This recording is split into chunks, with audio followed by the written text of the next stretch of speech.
Tem gente que explode por qualquer coisa. Mas e se eu te dissesse que por trás dessa reação, existe uma história inteira de silêncios engolidos? É possível viver rodeada de pessoas, e ainda assim se sentir invisível. Ter 1000 tarefas, 1000 respostas, e mesmo assim carregar uma dor muda, porque ninguém realmente escuta. Só que o corpo escuta. E responde. Com raiva, com tensão, com aquele nó na garganta que não tem explicação lógica. Por que algumas mulheres se ofendem com tanta facilidade? O que o sentimento de ofensa está tentando revelar? E como transformar essa dor em poder, sem precisar gritar? Para responder, a gente precisa voltar a um ponto delicado da história. Um ponto onde, um dia, alguém tentou falar, e ninguém ficou para ouvir. Há dores que não gritam, apenas se acumulam em pequenos silêncios. Silêncios de uma vida inteira tentando ser compreendida. Você fala com cuidado, mede as palavras, mas percebe, no olhar do outro, que ele não está realmente ali. Espera apenas a sua pausa para responder. E naquele instante, o corpo reconhece o que a mente tenta negar. De novo, ninguém escutou. É uma sensação física, como um nó subindo pela garganta, um calor que aperta o peito. Um peso que vem não só daquela conversa, mas de todas as outras, desde sempre. Quantas vezes, na infância, suas palavras foram corrigidas antes de terminarem a frase? Quantas vezes você tentou explicar uma dor e ouviu "isso é exagero"? O tempo foi ensinando que se calar era mais seguro, que o silêncio era o preço da paz. E aos poucos, a sua voz foi ficando tímida, contida, quase invisível. Só que o corpo não esquece o que precisou esconder. Ele guarda. E mais cedo ou mais tarde, ele fala, às vezes em forma de raiva, outras em forma de lágrima. Viktor Frankl dizia que o ser humano precisa de sentido mais do que de prazer. E talvez ser escutada seja um dos modos mais humanos de experimentar sentido. Porque quando alguém te escuta, de verdade, não é apenas a voz que é acolhida, é a sua existência que é validada. Quando isso não acontece, nasce uma raiva muda, uma ofensa que parece não ter motivo. Mas tem. Ela vem da fome de ser reconhecida como alguém que importa. A ofensa, muitas vezes, é uma reação do corpo a uma vida de interrupções. É a defesa de uma alma cansada de não ser levada a sério. Por isso, o me ofendi quase nunca é sobre o que foi dito agora. É sobre todas as vezes em que você falou e ninguém permaneceu. É sobre quando o outro levantou a voz, e você se encolheu. Quando tentaram te explicar a própria dor, como se você não soubesse o que sentia. Há mulheres que carregam essa ferida por décadas. Continuam sorrindo, resolvendo tudo, sendo a base da casa, a ouvinte dos outros. Mas quando tentam dizer o que realmente sentem, percebem o vazio. É como falar para uma parede. E o coração aprende a se defender. Aprende a ler qualquer tom de descuido como ameaça. Aprende a se fechar antes de se ferir outra vez. Mas o preço é alto. Porque a mulher que vive sempre em modo de defesa também se isola. Cria uma armadura tão densa que o amor, quando chega, não encontra entrada. E essa solidão não é a ausência de gente, é a ausência de escuta. É a sensação de que você pode estar cercada, e ainda assim, continuar sozinha dentro de si. Franco dizia que mesmo no sofrimento existe uma escolha, a de não se tornar prisioneira da dor. Essa escolha começa aqui, reconhecendo que a ferida de não ser escutada é real, é antiga, e merece respeito. Ela não é sinal de fraqueza, mas de sensibilidade. É a parte mais viva da sua alma pedindo espaço. Talvez seja por isso que você se ofende quando te cortam, quando não te levam a sério, quando diminuem a sua fala. Não é drama. É memória. É o eco de uma menina que aprendeu cedo que sua voz não cabia. E cada vez que o mundo repete esse gesto, ela volta a gritar, por dentro, me ouve, por favor. O verdadeiro trabalho, então, não é parar de se ofender. É escutar o que essa ofensa tenta te contar. Porque ela fala. Fala sobre a sua necessidade de pertencimento, sobre a vontade de ser vista sem precisar se justificar. E acima de tudo, fala sobre o cansaço de ter vivido calada. Hoje, talvez, o seu exercício seja apenas esse: perceber o momento em que o peito endurece, e se perguntar, o que em mim está pedindo para ser ouvido agora? Essa pergunta é simples, mas é o início da cura. Porque, antes de exigir que o mundo te escute, você precisa aprender a se ouvir com verdade. A ofensa pode ser o sintoma. Mas a raiz é a fome de sentido. E o sentido nasce quando você se torna testemunha da própria voz, sem medo, sem pressa, sem precisar de permissão. É aí que o silêncio muda de forma. Ele deixa de ser punição e se torna abrigo. O mesmo silêncio que um dia te feriu pode se tornar o espaço onde você, finalmente, se escuta. Há dias em que você acorda cansada antes mesmo de começar. Parece que o corpo dorme, mas a alma continua de vigia. É como se dentro de você houvesse uma sentinela invisível, sempre pronta para reagir. Um tom de voz mais alto, uma expressão indiferente, um silêncio demorado, e pronto. Algo se acende. O coração dispara. O estômago se contrai. A mente começa a buscar o que fez de errado. É assim que vivem as pessoas que aprenderam, sem querer, a se defender o tempo todo. Não é fraqueza. É sobrevivência. Durante anos, talvez décadas, você precisou se proteger de críticas, de desprezo, de palavras que feriam mais do que pareciam. E agora o corpo não sabe mais relaxar. Ele reage como se cada descuido fosse uma nova ameaça. Como se cada conversa fosse uma luta disfarçada. A ciência chama isso de resposta ao perigo. Mas, na prática, é o que acontece quando a vida te ensinou que ser ignorada dói tanto quanto uma pancada. Por isso, quando alguém te interrompe, quando não te escuta, o seu corpo entende que algo grave está acontecendo. Mesmo que o perigo não seja real, o sentimento é. A dor é. Talvez por isso você se sinta sempre em alerta. Cansada de ter que explicar, de precisar se justificar, de estar sempre no lugar de quem entende. Mas, no fundo, só queria ser entendida também. É nesse ponto que a defesa começa a te ferir. Porque, enquanto o corpo se prepara para lutar, a alma só quer descansar. Franco dizia que entre o que acontece e o que fazemos com o que acontece, existe um espaço. É um intervalo minúsculo, o tempo de uma respiração. E é nesse espaço que mora a liberdade. A liberdade de não reagir igual, de não repetir o que doeu, de não carregar a culpa que não é sua. Quando você reconhece que está em alerta, já deu o primeiro passo para sair dele. Porque a consciência é o início da paz. Seria injusto pedir que você simplesmente pare de se ofender. Ninguém escolhe sentir assim. Mas pode escolher se escutar antes de responder. Às vezes, não é o outro que está te ferindo, é a lembrança do que já foi vivido. É a velha ferida pedindo para ser olhada com mais carinho. E quando você respira antes de reagir, o corpo entende que agora é diferente. Que você já não está mais no mesmo lugar, nem com as mesmas pessoas, nem com a mesma idade. Há algo profundamente humano em reconhecer que o medo de ser rejeitada nunca foi sobre o presente. É sobre o passado.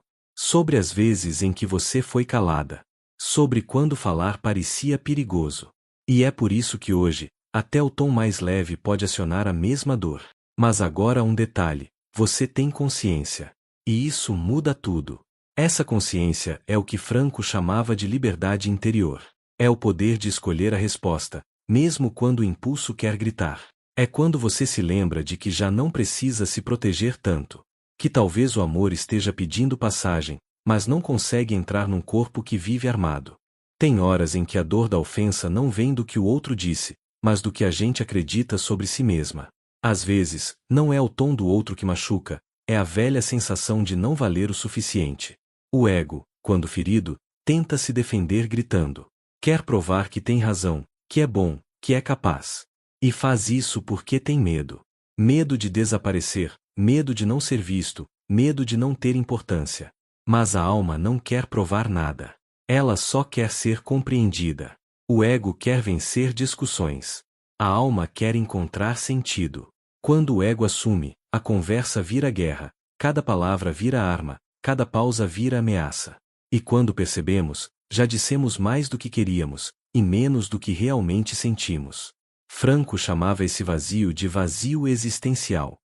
É quando a gente tenta preencher por fora o que falta por dentro. Queremos ser validadas, admiradas, reconhecidas, mas o que o coração realmente quer é ser aceito. Ser ouvido sem precisar justificar nada. Há uma pergunta que pode transformar o instante da ofensa: o que essa dor está tentando me contar sobre o que é importante para mim? Essa pergunta não busca culpa, busca sentido. Às vezes, o que te fere revela o que você valoriza. Se doeu não ser escutada, é porque você valoriza a presença. Se doeu ser interrompida, é porque o seu dom é o diálogo. E quando você percebe isso, a ofensa deixa de ser uma prisão e se torna um espelho. A alma tem uma forma simples de falar, através da dor. Ela avisa quando algo precisa mudar. E quando você a escuta, o ego se acalma. Ele entende que não precisa mais brigar para existir. Que o silêncio também pode ser força. Que a calma também pode ser poder.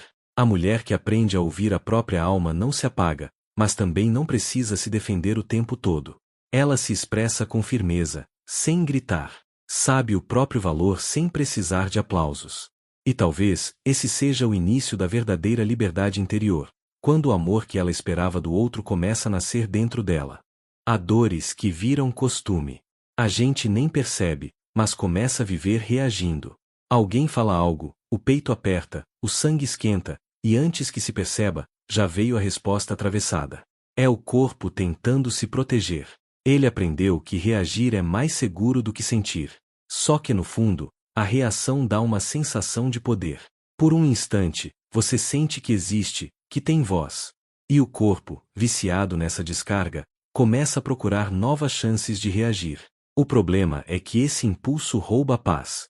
Cada briga deixa um cansaço diferente, aquele que vem de repetir sempre a mesma dor. Viktor Frankl dizia que entre o que acontece e o que escolhemos fazer existe um espaço. E é nesse espaço, pequeno mas sagrado, que mora a liberdade. Às vezes, basta um respiro antes da resposta para quebrar o ciclo. Basta lembrar que a raiva não é força, é cansaço acumulado. A calma nasce dessa escolha, a de não deixar que a emoção dite o rumo. A de perceber que aquilo que te irrita tanto talvez esteja apenas revelando o que te importa. E quando você aprende a pausar, a vida muda de tom. Não é que você se ofenda demais. É que por muito tempo, ninguém te ensinou a respirar antes de reagir. O silêncio, quando é escolha, não é fraqueza. É poder. É o primeiro gesto de cura. É nele que o corpo descansa e o coração encontra o caminho de volta para a paz. Fromm dizia que o amor maduro não é emoção, é decisão. Amar, de verdade, é escolher ver o outro, e também a si mesma, com gentileza e compaixão. Muitas mulheres que vivem em alerta não estão procurando briga. Estão procurando amor. Um amor que escute, que enxergue, que acolha sem pressa. Mas esse amor começa dentro. Quando você aprende a se ouvir, sem se julgar, algo se acalma. Você passa a ser presença para si, e deixa de mendigar a atenção dos outros. Amor próprio não é se elogiar, é se respeitar. É falar consigo como falaria com alguém querido. É oferecer paciência, descanso, cuidado. O amor maduro é silencioso. Não precisa vencer, não precisa provar. Ele apenas sustenta. E é isso que desarma a ofensa. Porque onde há amor, não há pressa em reagir. O amor entende. Ele não precisa ter razão, ele precisa ter paz. Quando o amor vira base, a mulher muda de tom. Já não busca aprovação, não aceita migalhas, não entrega a alma em troca de atenção. Ela vive inteira, sem se encolher. Fromm dizia que amar é um ato de liberdade, é sair do medo e escolher a verdade. É acolher sem se abandonar. É ter coragem de ser quem se é, mesmo quando o mundo não escuta. E talvez seja esse o recado escondido por trás da ofensa, que você não precisa mais provar seu valor. Só lembrar, ele sempre esteve aí, dentro de você. Há momentos em que o gesto mais sábio é o silêncio. Não o que sufoca, mas o que acalma. O silêncio que não nasce do medo, e sim da serenidade de quem já entendeu que nem tudo precisa ser respondido. Frankl dizia que entre o que acontece e o que escolhemos fazer existe um espaço. E é nesse espaço que mora a liberdade. O silêncio é esse intervalo, o tempo de respirar antes de reagir. Silenciar não é se submeter, é se preservar. É lembrar que você pode escolher o tom, o momento e até o silêncio como resposta. Nesse espaço de pausa, o corpo descansa e a alma se reorganiza. A cura começa aí, quando a reação dá lugar à escuta. O silêncio consciente é um abrigo, um lugar onde a dor se dissolve e a sabedoria floresce. Há uma diferença entre se ofender e defender a própria dignidade. A ofensa vem do medo, a dignidade, da consciência. Ser consciente é saber o próprio valor sem precisar provar nada, é entender que o silêncio também pode ser um ato de preservação. Franco dizia que a liberdade humana é escolher quem se quer ser, mesmo quando nada está sob controle. E essa escolha, reagir ou permanecer inteira, é o que nos torna realmente livres. Rollo May lembrava que a coragem mais rara é a de continuar sendo autêntica, mesmo sem garantias de acolhimento. Assim como a semente que germina no escuro, a mulher amadurece nos momentos em que ninguém aplaude. Quando você começa a se escutar, a dor de não ser ouvida se transforma em força. A opinião dos outros perde o peso, e a sua própria voz se torna guia. A mulher que se escuta se liberta. Entende que paz não é ausência de conflito, é presença de sentido. Que o silêncio, quando nasce da consciência, é o solo fértil onde a voz verdadeira finalmente cresce. Se algo dentro de você se reconheceu nessas palavras, talvez seja a hora de escutar com mais ternura as partes que você ainda tenta calar. Não é sobre consertar nada, é sobre olhar. Olhar para o que dói, mas também para o que ainda pulsa. O caminho da cura não começa com grandes gestos. Começa com pequenas pausas. Com o instante em que você percebe a vontade de reagir e escolhe respirar. Um simples respiro é uma oração silenciosa. É a alma dizendo: eu estou aqui. Tente, nos próximos dias, observar cada momento em que se sentir ofendida. Antes de responder, feche os olhos por um segundo e se pergunte: o que eu estou tentando proteger agora? Às vezes, o que a gente chama de ofensa é apenas a dor antiga pedindo um pouco de cuidado. Anote, se quiser. Escreva o que sentiu, sem censura. Essa escrita não é um exercício, é um encontro. É o momento em que você se torna testemunha da própria história. E se algo dentro de você se abrir, mesmo que seja um fio de esperança, saiba que isso já é o suficiente. Porque cada pequeno despertar é um recomeço. Você não precisa mais provar que tem razão, nem justificar o que sente. O amor não se prova, se vive. E a sua voz tem valor, mesmo quando ninguém responde. Se esse tema te tocou, compartilhe o que ficou ecoando em você. Escreva, se quiser, apenas uma frase: qual parte de mim ainda não foi ouvida? Talvez, ao colocar em palavras, você perceba que não está mais sozinha. Que existe, dentro do seu próprio silêncio, um lar inteiro esperando para te acolher. Antes de encerrar, respire um pouco. Pense em quantas vezes você se sentiu ofendida, mas, no fundo, só queria ser ouvida. Talvez não fosse raiva, fosse defesa. E nesse espaço entre o que o outro diz e o que você sente, mora a sua liberdade. É ali que começa a mulher que responde com consciência, não com dor. Se algo nesse vídeo te tocou, escreva nos comentários: qual parte de mim ainda não foi ouvida? Essa pergunta abre um caminho dentro de você. Compartilhe este vídeo com alguém que também vive se calando para manter a paz. Pode ser o começo de uma escuta mais profunda. E se quiser continuar essa caminhada de clareza e sentido, inscreva-se no canal. Antes de sair, fique alguns segundos em silêncio. Ouça o som da sua própria respiração. É o som da vida que segue, e da sua voz, voltando a existir.